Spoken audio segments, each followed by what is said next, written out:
भाई साहब ओम शांति। शांति। आज 7 दिसंबर 2024 की मुरली हम लोग भाई साहब आपसे थोड़ा सा विस्तार समझेंगे।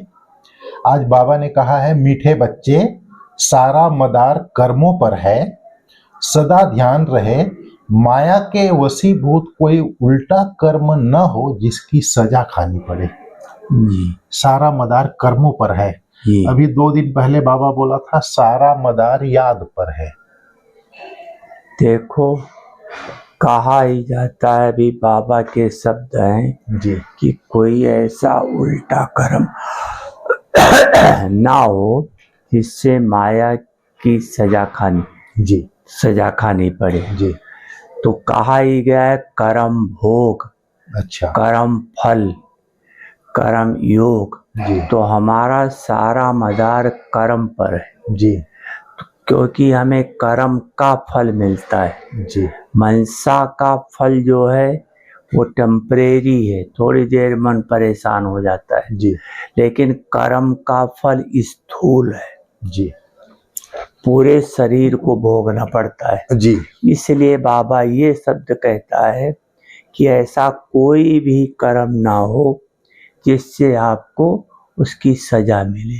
तो अच्छा कर्म कैसे होगा और ऐसा कर्म हो? अच्छा कर्म का आधार है श्रीमत जी और पाप कर्म का आधार है, बुरा कर्म का आधार है माया की मत। मन मत, माया की मत। जी, माया की मत पर चलेंगे, कर्म करेंगे श्रीमत तो पर चलेंगे तो श्रेष्ठ कर्म है। जी।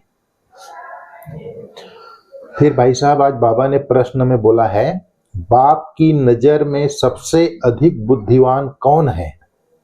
उत्तर में बाबा ने बताया, जिनमें पवित्रता की धारणा है वही बुद्धिमान है। जो पतित हैं। रिकॉर्डिंग बंद हो गया। क्यों बंद हुआ? टाइमिंग सेट है शायद इसका, रिकॉर्डिंग बंद। टाइम कम हो गया। मैसेज स्टार्ट हो गया।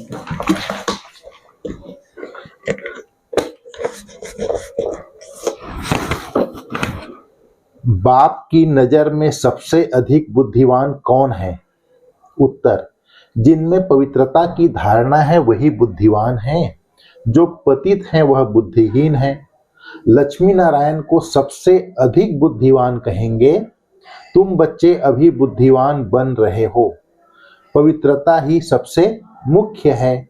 इसलिए बाप सावधान करते हैं, बच्चे यह आंखें धोखा न दे, इनसे संभाल करना।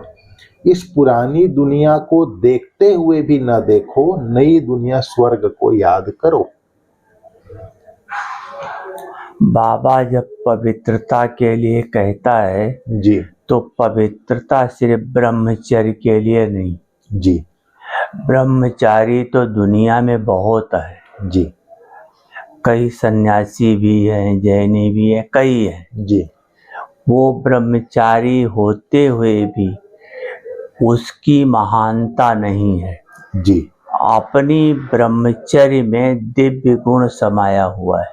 अच्छा अगर दिव्य गुण सहित ब्रह्मचर्य नहीं है अच्छा तो वो महान नहीं है। अच्छा लक्ष्मी नारायण सबसे ज्यादा महान है बुद्धिमान क्योंकि है। उनकी पवित्रता में दिव्यता समाई है, दिव्य गुण समाया हुआ है। जी तो दिव्य गुण के कारण पवित्रता का महत्व है। जी वैसे सिर्फ पवित्रता का महत्व उतना नहीं है लेकिन ज्यादा नहीं है। लेकिन दिव्य गुण सहित जो पवित्रता होती है उसका महत्व बहुत ज्यादा है। उसको बुद्धिमान कहते हैं। उसको बुद्धिमान कहते हैं। मतलब ये समझदार आदमी का काम है। ब्रह्मचर्य व्रत का तो पालन करता ही है, साथ साथ दिव्य गुणों से भी भरपूर हो। दिव्य गुण धारण। जैसे देखो, अज्ञानी कई साधु सन्यासी होते हैं, जी पवित्र होते हैं लेकिन महाक्रोधी होते हैं, श्राप दे देते हैं, उल्टा बोल देते हैं, कुछ कर देते हैं, मारपीट हो जाती। तो वो पवित्रता किस काम की? जी अपनी पवित्रता के साथ दिव्य गुण है, दिव्यता है, दिव्यता। इसलिए अपनी पवित्रता ही सबसे महान महान है। जी। इसलिए लक्ष्मी नारायण को सबसे बड़ा बुद्धिमान का बुद्धिमान कहा गया। इसके लिए अटेंशन रखना है, आंखें धोखा न दे, इनसे संभाल करना है। क्योंकि आंखें धोखा देती हैं। कोई भी चीज है जी। पहले तो आंखें देखती, जी फिर उस पर संकल्प चलता है, फिर कर्म इंद्रियां कर्म करती है। जी। तो आंखें ही अगर कंट्रोल कर लिया शुरू में, तो आगे फिर सारी बात ही बंद हो जाएगी। जी। आज भाई साहब सार के लिए बाबा ने बोला है, बाप के साथ सदा सच्चा रहना है। जी अभी कोई भी भूल हो जाए तो छिपाना नहीं है। जी। आंखें कभी क्रिमिनल न हो, इसकी संभाल करनी है। करनी। जी।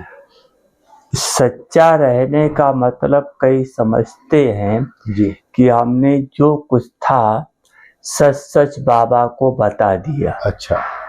लेकिन ये सच्चा नहीं है। अच्छा। सच्चा का अर्थ है कि बाबा को बताया और उस दिन से दोबारा वो गलती ना हो। जी। सच्चे दिल पर साहब राजी। जी। जब दोबारा वो गलती ना हो तब साहब आपके ऊपर राजी हो जाएगा। जी। अगर आप आज बताया बाबा को, कल फिर गलती कर दी वही, तो साहब राजी नहीं होगा। भले सच्चे दिल से बताया है, लेकिन साहब राजी नहीं होगा। साहब राजी तब होगा जब वो गलती दोबारा ना होने दो, तब साहब आपके ऊपर राजी होंगे। बाबा ने कहा आंखें कभी क्रिमिनल अर्थात बिकारी ना हो, इसकी संभाल करनी है।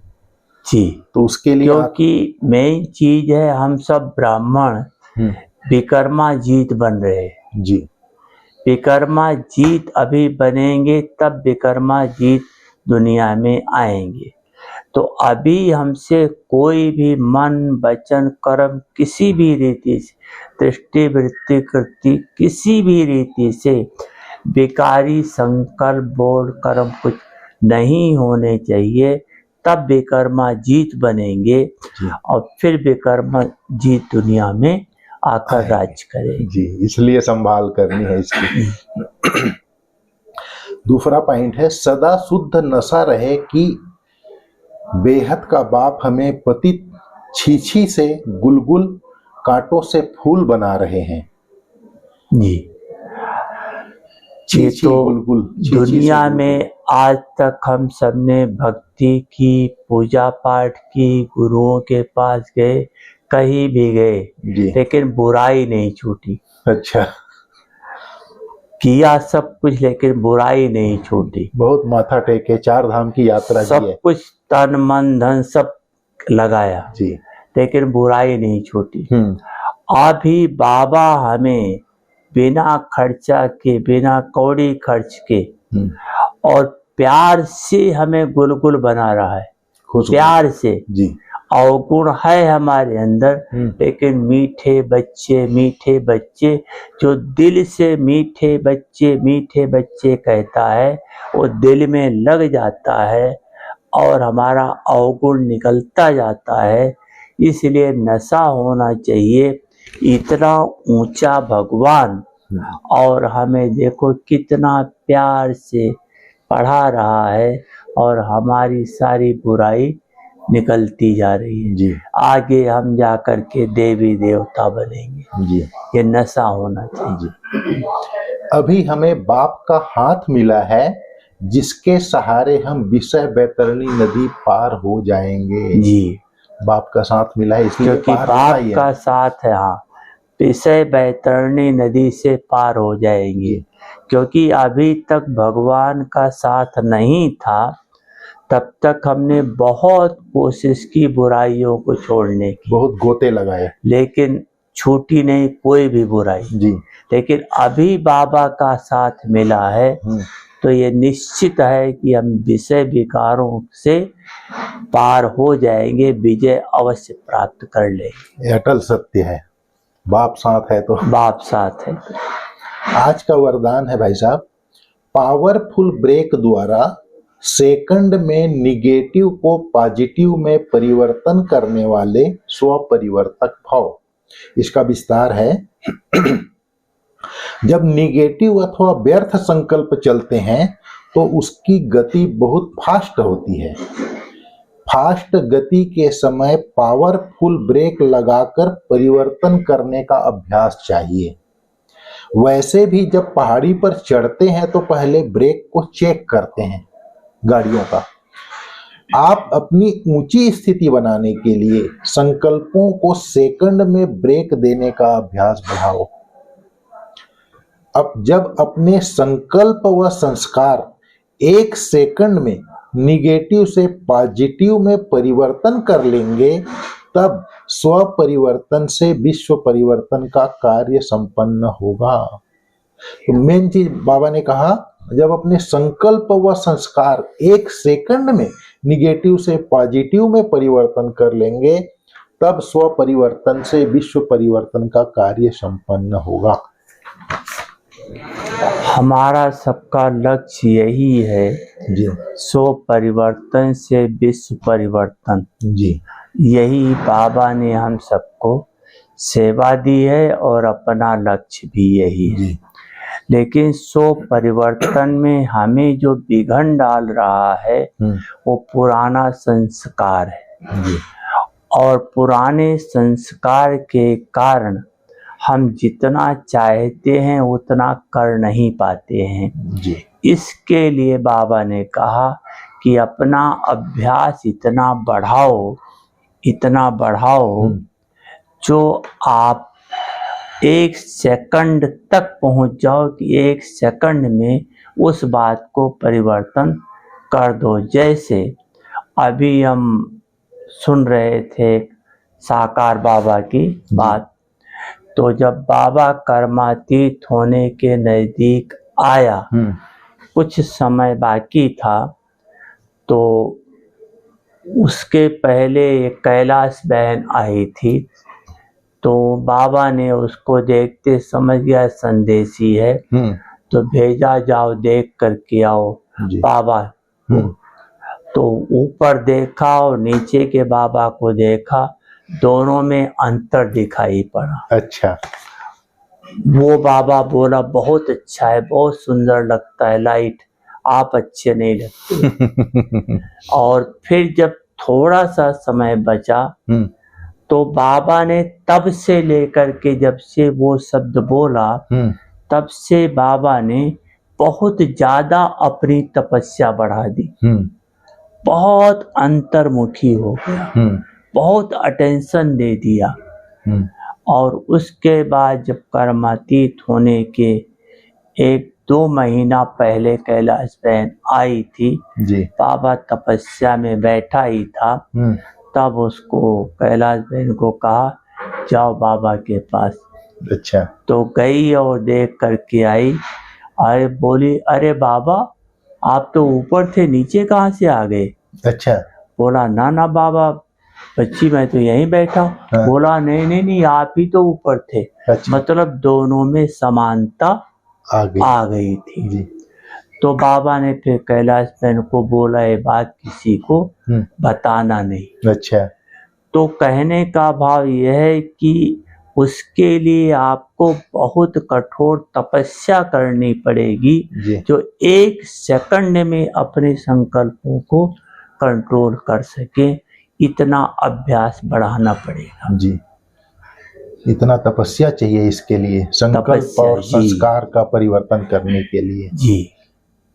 अच्छा भाई साहब, आज का स्लोगन है स्वयं प्रति और सर्व आत्माओं के प्रति श्रेष्ठ परिवर्तन की शक्ति को कार्य में लाने वाले ही सच्चे कर्म योगी हैं। जी। स्वयं प्रति और सर्व आत्माओं के प्रति श्रेष्ठ परिवर्तन की शक्ति को कार्य में लाने वाले ही सच्चे कर्म योगी हैं। कर्म योगी का अर्थ ही है जी कि योग के द्वारा जो सिद्धियां मिलती हैं वो कर्म में प्रैक्टिकल दिखाई दे। जी।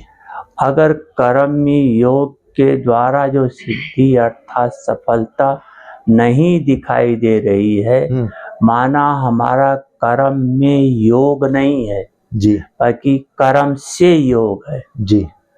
तो कर्म में योग के लिए जो सिद्धि है, अर्थात अगर हम आत्मा बाबा की याद में स्थित होकर कर्म करते हैं जी तो उससे हमारा खुद का परिवर्तन और हमको देखकर दूसरे का परिवर्तन स्वतः हो जाएगा। जी अगर वो हमको देखकर नहीं बदलता है, लेकिन अगर हम उसको कहेंगे कोई बात तो मेरी बात को मान लेगा, तो अपना भी परिवर्तन है और उसका भी परिवर्तन होगा। उसी को रियल में कहा गया है कर्म योगी, जी माने योग का फल कर्म में दिखाई पड़े, जी तब दोनों का परिवर्तन होगा। अच्छा जी भाई साहब, आपने बहुत बढ़िया गूढ़ी बातें बताई मुरली की। आपका बहुत बहुत धन्यवाद भाई साहब। थैंक्स भैया।